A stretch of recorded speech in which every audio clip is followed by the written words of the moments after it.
Now, Executive Suite with WPRI.com reporter Ted Nesi. Welcome to Executive Suite. I'm Ted Nesi. Later on in the show, we're going to talk to Daniel Murphy about the new Hatch Entrepreneurial Center that just opened in Providence to help startups and small businesses get off the ground.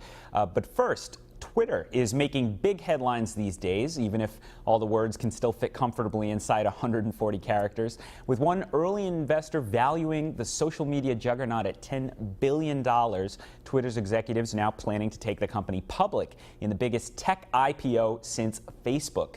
In February, Twitter co-founder Jack Dorsey was here in Providence for an event at RISD, the renowned school of design, and we sat down with him to talk about Twitter as well as his new company, Square.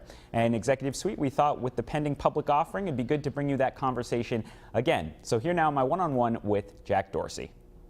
Jack, thanks for sitting down with me.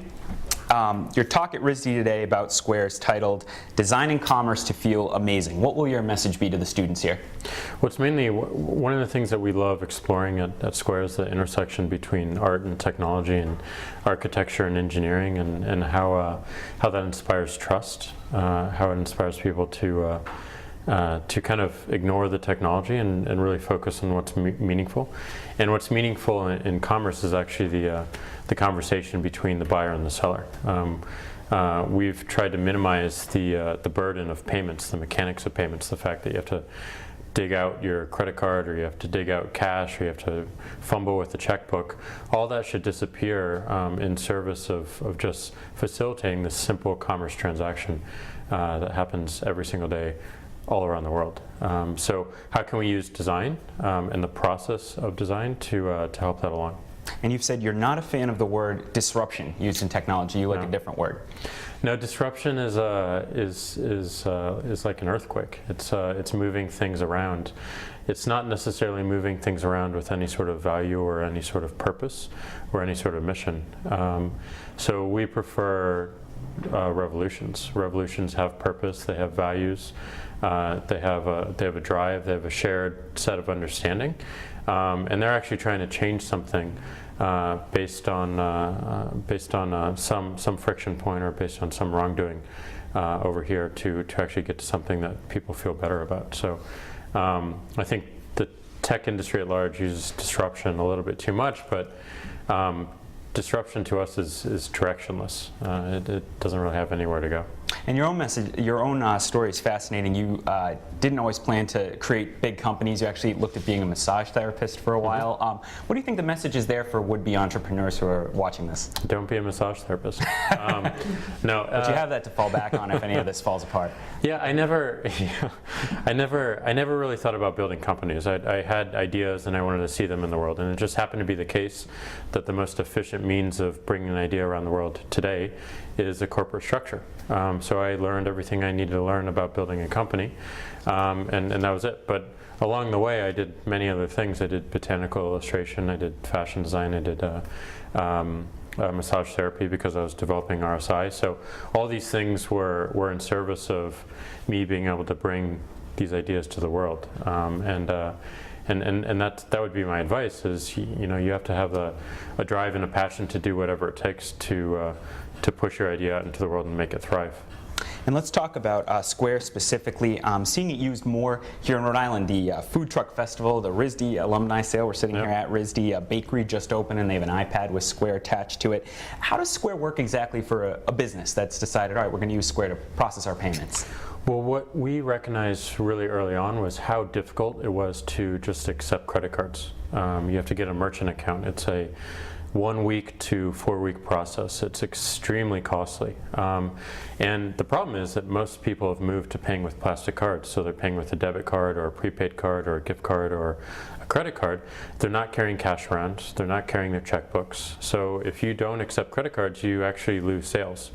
So that was a simple idea: is how do we turn on that other side? How do we make it as simple as going to the App Store, downloading an application, putting in your name, us sending you a free credit card reader that plugs into your iPhone or your Android mobile phone or your iPad, and then swiping a credit card and that money going into your bank account the very next day. Can it be that simple? And the answer is yes, it can. So that is Square today. You go to the App Store, you find Square Register, you download it, you put in your name, your address, and we'll send you a free credit card reader, and you can start swiping credit cards and debit cards, and the money goes into your bank account the very next morning. So it allows you to focus on what's truly important in your business instead of having to worry about getting a merchant account or all these fees that you have to pay that don't really make any sense. And business might be listening and thinking, well, is it for a tech business only or certain kinds of business? But you're aimed at every kind of business at almost every size. At everyone, and that's what I love about it, is it scales from an individual all the way up to the largest organization in the world. So on the other side, we have Starbucks using it, and they're using the exact same technology that someone who is having a garage sale on Craigslist is using it for. Just accepting credit cards. We have, babysitters, we have dog walkers, we have golf instructors, piano teachers, flight instructors, food trucks, cafes. So that whole range of commerce, anything that you can imagine doing, you can imagine buying and selling, you can use Square for. Now, I want to ask you about Twitter as well, but one more thing on Square. I saw you wrote on your Tumblr about banning the word user. Very common word in the tech world. Why did you do that? Well, user as a term has a number of has a very long history. So initially, it actually happened around MIT, and it was a term of it's actually a derogatory term for people who were not skilled in programming. So these are just users of resources instead of creators or builders or people who were consuming these resources. So over time, it's kind of become this abstraction where a user is not necessarily a person. It's just this abstract concept. So we wanted to change from using that term in the company because we want a really concrete example of who we're building things for. And we chose the word customer, and when we focus on one side of the counter, buyer or seller, you immediately get in your head a sense of who that person is and what they might like, what they might enjoy, what they might not like, and you know how to deliver a good product to them. The word customer also indicates that there is an exchange of value, right, and that they're paying for a service. And they may not be paying a fee for the service, but they're certainly paying in time and attention. So if you use a word like customer, you immediately sort of respect that, and it raises the bar on the level of service that you're providing. On Twitter, I use it constantly. I know my colleagues who are here talking to you today use it as well. But I also talk to a lot of people who say, I don't know if Twitter's for me. I don't have anything to tweet. What do you say when you hear things like that from people? Well, you never know. It's really up to the interpretation, right? So I think first and foremost, it's a great way to figure out what's happening in the world. So I use it as my news. I figure out everything that's happening in the world, no matter where it is, from Twitter. Twitter is the first thing I check when I get up in the morning. It's kind of like the weather report. Is it going to be sunny? Do I need an umbrella? What's actually happening today in the world? And Twitter answers that question. When you're actually tweeting, and you don't have to tweet to actually get use out of it, you can simply bring up the application and see what's happening in the world and see the news and whatnot. Follow your favorite sports stars or celebrities or people you admire. But if you do tweet, someone will find meaning in it. And early on in the company's history, we got a lot of flack for Twitter being about what you had for breakfast. People would tweet about, well, I had bacon and eggs for breakfast, and why should anyone use that? Why is that meaningful? Why are we spending time on this? And I'm actually someone that tweets about what they have for breakfast, and to most of the world, 99.9999% of the world, it's useless, and maybe so useless it's offensive to people, but my mom loves it. She thinks it's amazing. She knows I'm eating. She knows I'm alive. She knows I'm eating well. So it's all up to the interpretation. So give it a chance. Someone will find value in what you have to say. Rhode Island, you're here today in Rhode Island. We have the highest unemployment rate in the United States, and there's a lot of debate going on in the state about what we can do to make it a more attractive place for startups, for entrepreneurs. If state leaders asked you for your advice to create that kind of environment, anything come to mind to you? Well, I think the biggest thing is stating that you want that, stating that you want small businesses, that you want more of them, and not just stating it, but showing it, and showing it with with mentorship programs, showing it with subsidies of equipment, of space. It's one of the things we focus a lot on at Square, is because one of the big barriers to actually starting a business is getting paid. So taking that and making that easy and making that something that people can just check off the list immediately enables them to actually focus on what they want to do.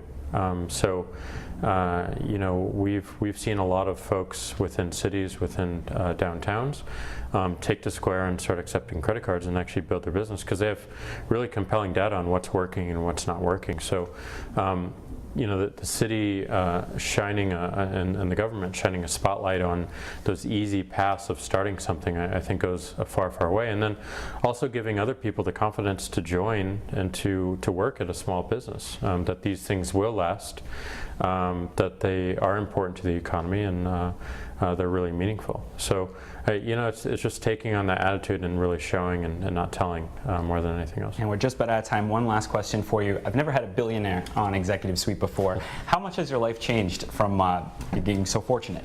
I only by getting this question every now and then. It's not really what drives me at all.